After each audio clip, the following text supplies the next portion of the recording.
नमस्कार दोस्तों, आप सभी का स्वागत है आपके अपने चैनल माय रियल स्टोरी। मैं एक बार फिर आपके सामने साझा हो रहा हूँ।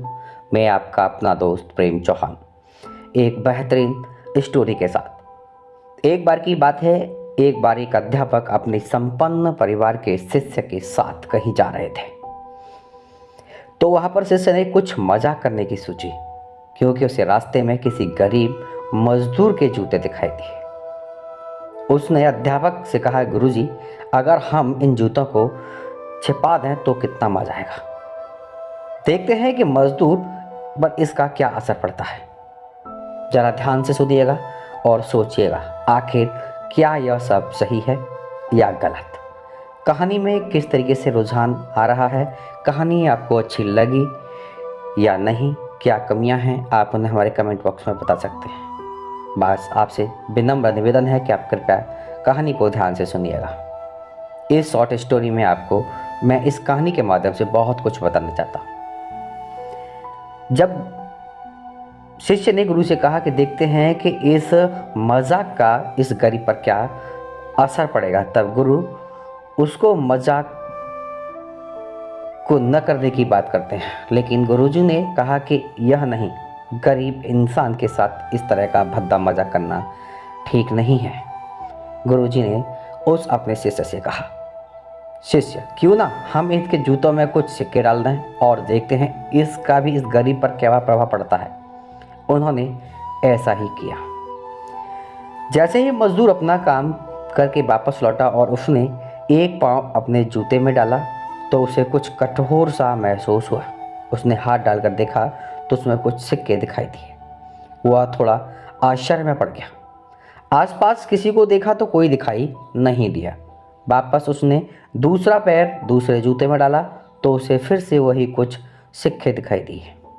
आप दोनों जूतों के सिक्कों को उसने अपने हाथों में ले लिया और कहा, प्रभु की तरफ इशारा किया, हे प्रभु, पता नहीं कि आप किस भले मनुष्य ने यह सिक्के मेरे जूते में छिपाए हैं, लेकिन जिसने भी छिपाए हैं उसको मेरी दुआ है, ताकि इन पैसों से मैं अपने बच्चे और पत्नियों के लिए कुछ खाना और दवाइयाँ खरीद सकूं। इतना बोलकर वह वहाँ से चला गया।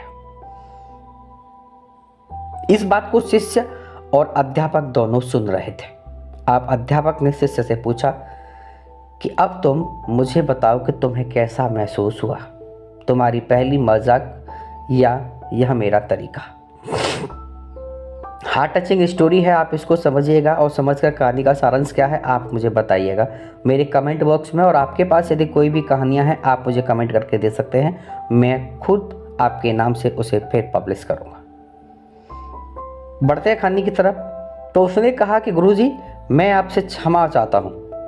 अब मुझे समझ में आ गया कि सच्ची खुशी किस चीज़ में है। जब किसी से मजाक उड़ाते हैं तो हमें कुछ पल का आनंद मिलता है, लेकिन इससे हमें बद्दुआएं मिलती हैं।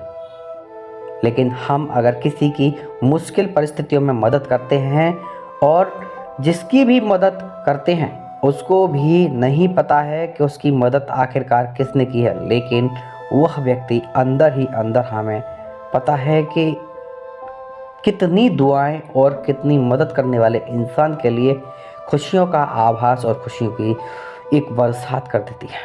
और उस पीड़ित व्यक्ति के जो शब्दों से, दिल से जो निकलती है, वो आवाज़ एक नियति, कुदरत और प्रकृति, भगवान की आवाज़ होती है। इसी तरह खुशियाँ बांटते रहना भी चाहिए। दान, प्यार, सम्मान, प्रतिष्ठा को भी देखते रहना चाहिए, क्योंकि अमीरी गरीबी दोनों नियति की बनाई हुई नियत हैं, जो हर किसी के कर्मों के आधार पर मिलती हैं। हर किसी को उनके किए का दंड और किए का फल ज़रूर मिलता है। फ़र्क सिर्फ ये है कि नज़र और नज़रिए का फ़र्क है। आपको बताते चला है कि इसका मतलब ये नहीं कि हम आपको कंपलसरी या नियमित रूप से दान देने की बात कर रहे हैं। दान की नहीं, यदि आप जिसके लायक भी हैं, एक दूसरे की इंसान और इंसानियत को आगे बढ़ाने के लिए मान, सम्मान और मदद करने में अपना योगदान दें। क्योंकि आपके द्वारा उठाया गया सराहनीय कदम एक मददगार कदम सामने वाले की खुशियां भर देगा, सामने वाले के दुख दर्दों को दूर कर देगा और उसके जो हृदय में उत्पन्न हुए शब्दों को बयां करते वक्त या नहीं भी करे, वह शब्द आपके लिए ऊपर वाले का एक दिया हुआ वरदान साबित होगा, जिन्हें हम दुआएं भी कहते हैं। अगर आप किसी को पैसे दान नहीं कर सकते हो तो कम से कम चीज़ों का दान करें।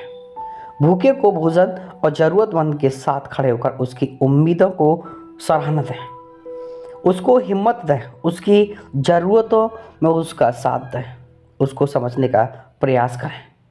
ज़रूरी नहीं कि आपकी खुशी नहीं, अरे अपनी खुशियों के लिए तो हर एक व्यक्ति जीता है, अपनी खुशियों के लिए तो जानवर भी जीते हैं।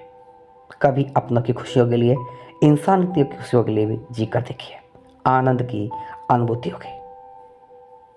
आपको जो भी इस कहानी के माध्यम से समझ में आया है आप बताइएगा और अपना कमेंट बॉक्स में अपने सवाल जवाब भी करिएगा। आपने हमें जो कीमती अपना समय दिया है उसके लिए मैं तहे दिल से आपका आभार व्यक्त करता हूँ। और एक बार फिर मैं आपको कहानी का सारांश बता देता हूँ कि गुरु के समक्ष शिष्य की जो बेहूदी भद्दी जूते वाली मजाक थी, उस मजाक में गुरु का थोड़ा सा मार्ग चेंज कर दिया, थोड़ा सा रास्ता परिवर्तित कर दिया।